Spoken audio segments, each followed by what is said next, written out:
Día negro en los mercados, y es que ayer Trump confirmó el peor de los escenarios posibles. Hoy analizaremos qué ocurrió ayer para que entiendas a la perfección qué está pasando.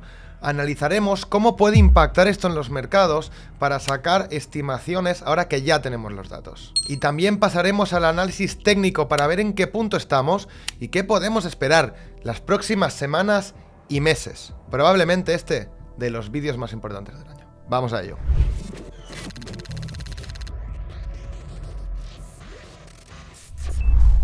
Ayer teníamos un día relativamente tranquilo esperando la comparecencia de Trump, que era a las 10 de la noche hora española. Los mercados habían subido y se mantenían laterales hasta que salió Trump a hablar. Comunicó que iba a poner un arancel del 10% general y los mercados se dispararon con fuerza, hasta que de repente apareció, como veis en esta imagen, cargado con una tabla de 1,5 metros donde había un montón de excepciones. Evidentemente, en cuanto el mercado empezó a ver los números arancelarios que ponían estas tablas, se empezó a desplomar con muchísima fuerza. Dejadme adelantaros que no es para menos. Fijaros, ahora tenéis en pantalla todas las tablas que presentó ayer Trump. Un discurso que iba a hacer América grande, etcétera, etcétera, y un discurso que apelaba a la justicia, diciendo que estos aranceles que estáis viendo eran una respuesta a aranceles mayores. Dejadme adelantaros que esto no es cierto y los cálculos están hechos a través de déficits comerciales y no tienen absolutamente ningún tipo de sentido.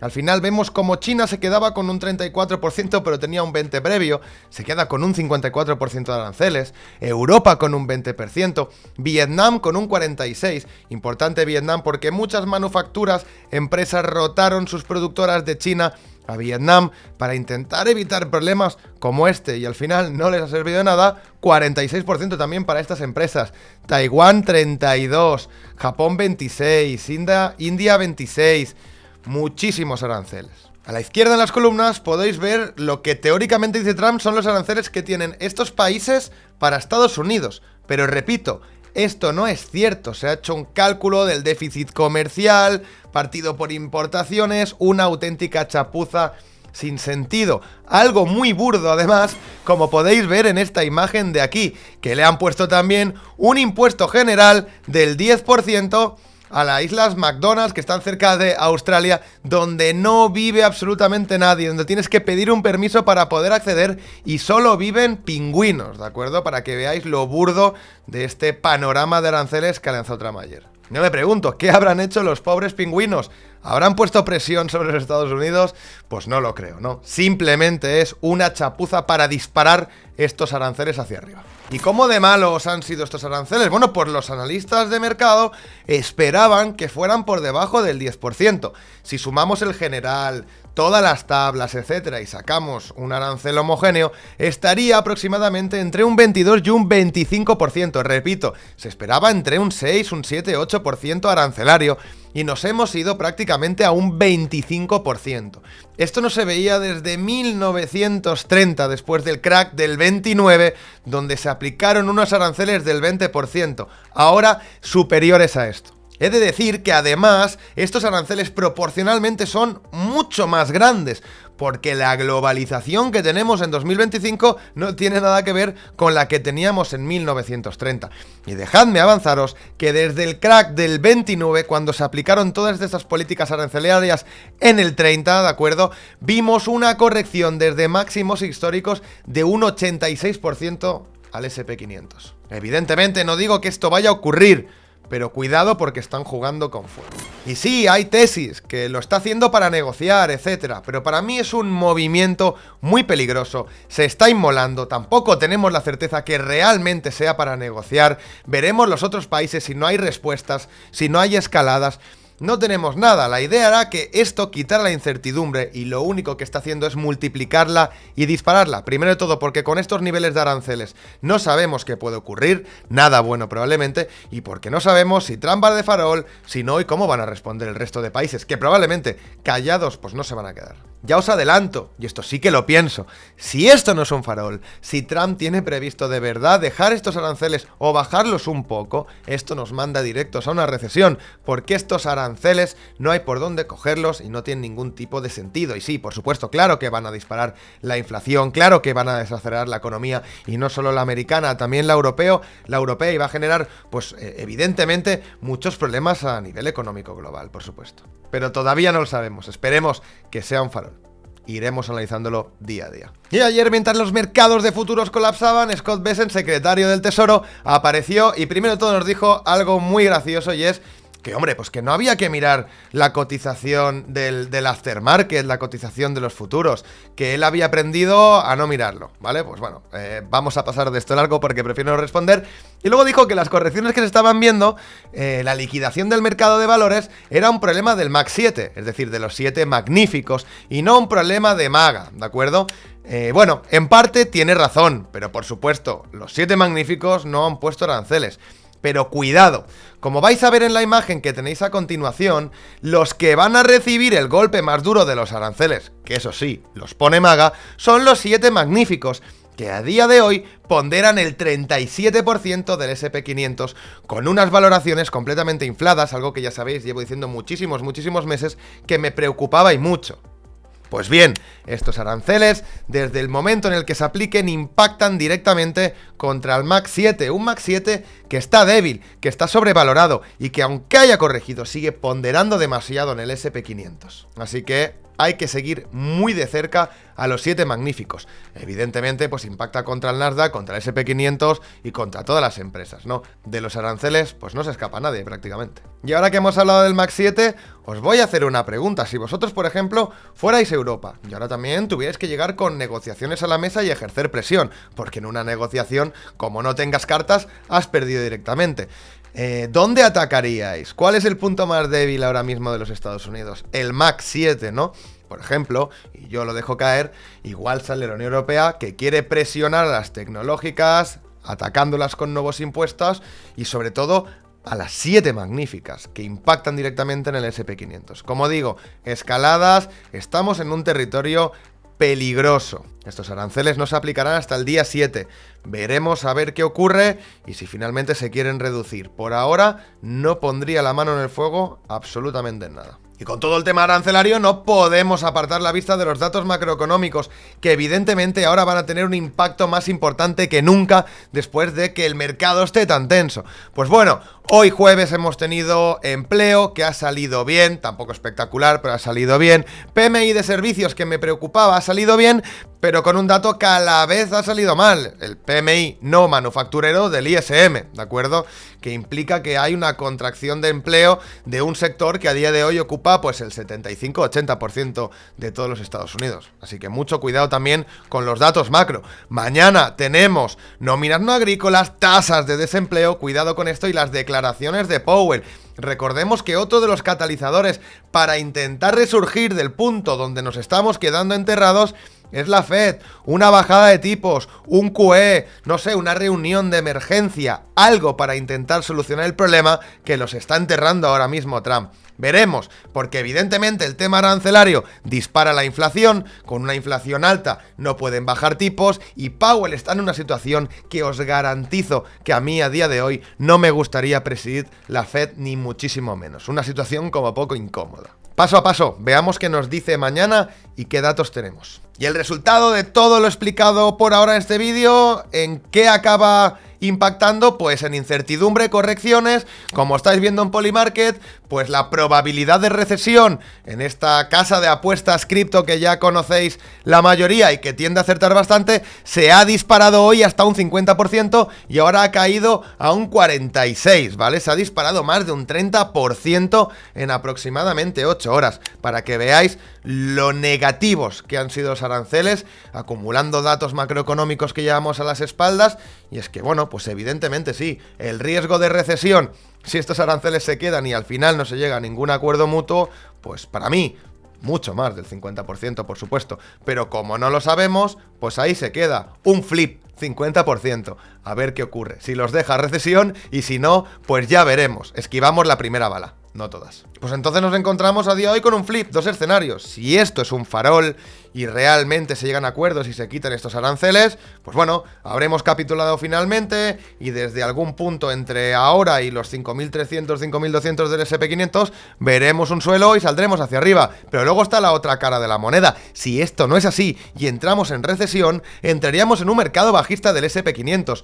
Y quiero que veáis esta imagen que tenéis ahora mismo en pantalla. De esto ser una corrección del SP500 del mercado tradicional, estamos lejos y muy lejos de lo que podría llegar a ser un suelo. Fijaros el 2000, el 73, el 2007, el 80, el 2022, el 1966, que es la que tenemos más arriba, muy, muy lejos todavía. Así que esperemos que esto sea un farol, pero como digo, todavía no lo sabemos. Y ahora sí, pasemos a analizar los gráficos y al tablero, que os adelanto, está más rojo que un Ferrari y perdiendo prácticamente los mínimos en casi todos los activos, menos en algunos que me han sorprendido la fuerza que están demostrando a día de hoy. Arranquemos, Bitcoin menos 1%, Ethereum menos 1,58%, SP500 en futuros cayendo 4,36%, SPX SP500 en spot, cayendo 4,12%. El RSP de igual ponderación, cayendo un 4%. Es decir, está cayendo todas las acciones del SP500.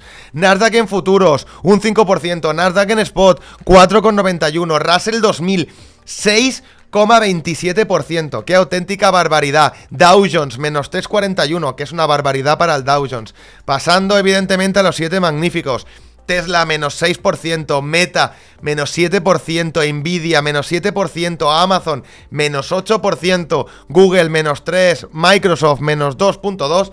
Está aguantando mejor que el Nasdaq incluso, y Google también. Y Apple menos 8,66%, casi un 9% para Apple. A nivel de altcoins, pues aguantan bastante mejor. Cripto a día de hoy está aguantando bastante mejor que el mercado tradicional. Ahora veremos qué puede estar pasando. Bien, gráfico de futuros del SP500. ¿Qué comentábamos ayer? Bueno, pues que el objetivo que tenían en los 5.700 se fue directo aquí. ¿Qué comentamos también ayer? Que el primer movimiento iba a ser un movimiento falso y que podía ser para arriba o para abajo.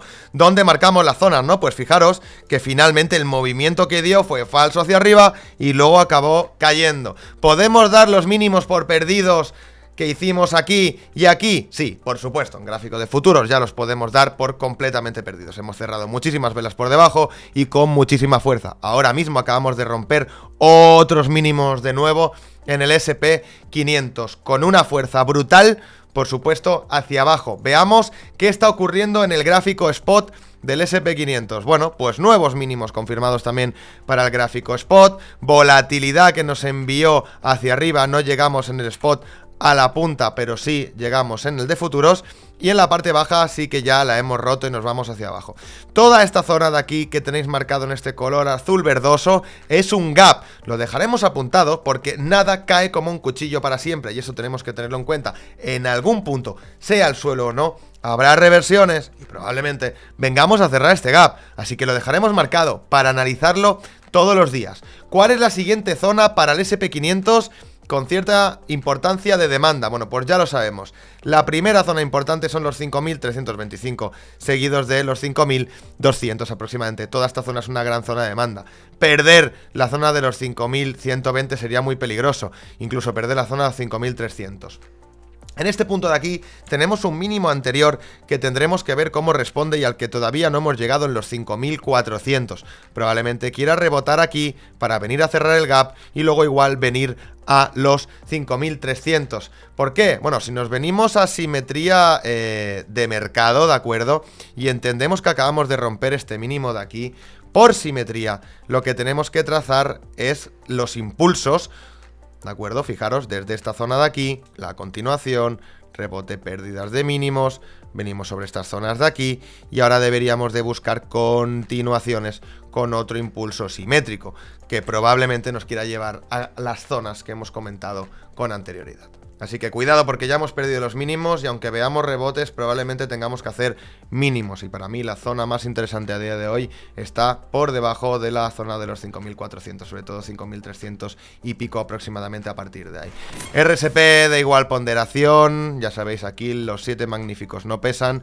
Bueno, pues no se logró superar ninguna de las medias, acabamos de perder de nuevo la media de 325 sesiones y también el mínimo, ¿de acuerdo? Esto lo que nos indica es que no caen solo los 7 magníficos, sino que cae todo junto. Para el Nasdaq hemos perdido el mínimo anterior, nos vinimos prácticamente en el Nasdaq sí a la zona de arriba, fijaros, con esta falsa rotura que os comenté que podía ocurrir ayer y prácticamente si llegamos a la zona que teníamos marcada, se quedó un poco corta, finalmente se ha venido para abajo, ha roto todos los mínimos, ¿de acuerdo? Lo mismo para el Nasdaq. ¿Dónde podríamos encontrar zonas para el Nasdaq de interés? Bueno, pues las tenemos en esta zona de aquí marcada. Fijaros, la primera zona sería 18.464, 18.400, que podríamos encontrar algo de apoyo. ¿Para qué? Bueno, pues para venir a cerrar el monstruoso gap que tenemos aquí, que se ha dejado hoy, que es un gap, cuidado con la amplitud de este gap, prácticamente un 4%, una auténtica barbaridad. Todo cae, menos el oro, que está intentando rebotar y que ayer subió muchísimo porque ya sabemos que está ejerciendo de valor refugio. ¿Por qué encontramos esta caída de aquí del oro? Pues os lo voy a explicar muy simple. Aunque la gente confíe en el oro para tema de valor refugio, cuando hay caídas muy bruscos, la gente termina vendiendo el oro para cubrir las margin calls. Acaban incluso vendiéndose bonos del Estado, etcétera, ¿vale? Y esto ejerce presión al oro. Lo que hemos visto por ahora es una buena absorción después de hacer unos máximos históricos a 3.167. Y hablando del oro, pasemos a cripto y al oro digital, que a día de hoy tiene una correlación 1:1 con el SP500, que prácticamente llegó a la confirmación de suelo. Evidentemente era una zona de resistencia, no llegó, ¿de acuerdo? Lo que probablemente indicaría que lo que tenemos aquí es un mínimo bajista en este caso, ¿de acuerdo? ¿Cuándo se confirma? Bueno, pues se confirma al romper esta zona que tenemos aquí.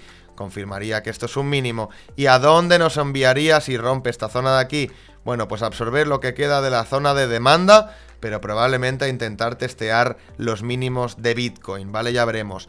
Zona de demanda sigue siendo sólida, pero ya nos vendríamos a absorber el 100% de la zona, a zona de 79.800, 79.700 aproximadamente, lo que sería testear mínimos, y a partir de ahí ya veríamos qué ocurre.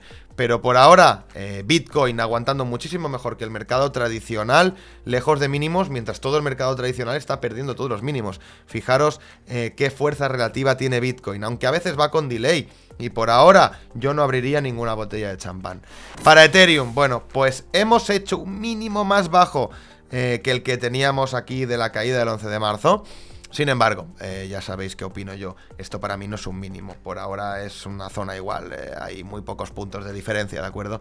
Tiene pinta de que si Bitcoin va a seguir corrigiendo, mercado tradicional va a seguir corrigiendo, vamos a perder, disculpad, estas zonas para Ethereum. ¿Y a dónde podríamos ir si perdemos el mínimo estructural de Ethereum? Hombre, pues a zonas de 1500, 1550 sería probablemente la primera parada para Ethereum, que por ahora incluso tiene más fuerza relativa que los mercados tradicionales. Imaginaos a qué punto estamos llegando.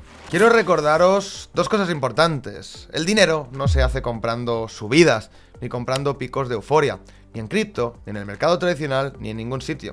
Son momentos como ahora, que si sabemos trabajar bien, entendemos qué acciones se pueden ver, incluso beneficiadas de la situación actual, o qué criptomonedas es interesante acumular para próximos movimientos expansivos, cómo mover la liquidez, incluso cómo aprovechar situaciones complicadas de mercado, abriendo cortos, ahora que ya empezamos a quitar ciertos apartados de la incertidumbre que teníamos antes y empezamos a ver claridad y a poder trabajar con un futuro más cierto, porque ahora ya sabemos qué ocurre con los aranceles y antes no sabíamos nada. También es un buen momento para formarse y poder aplicar todo esto que estoy diciendo. Siempre es un buen momento para formarse. Se gana dinero con velas rojas, se gana dinero con volatilidad, se gana dinero estando atento al mercado y estando preparado. Sea cual sea la situación, un inversor no deja de invertir por X o Y, busca cómo se puede beneficiar de ello. Siempre hay oportunidades, siempre hay mercados emergentes que se pueden atacar,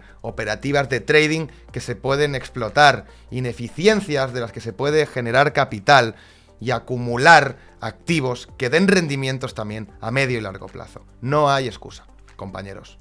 Así que no todo es negro. Justo por eso, y después de tener nuestro club de inversión y academia cerrado durante muchos meses, voy a abrir tan solo 5 plazas para aquellos que queráis tener un acompañamiento, empezar a entender cómo invertir, formaros correctamente, estructurar carteras e incluso revisarlas yo personalmente con vosotros haciendo una mentoría 1. Aquellos que os interese, tenéis el link en la descripción. ¿Quieres entrar en el club con nosotros o no?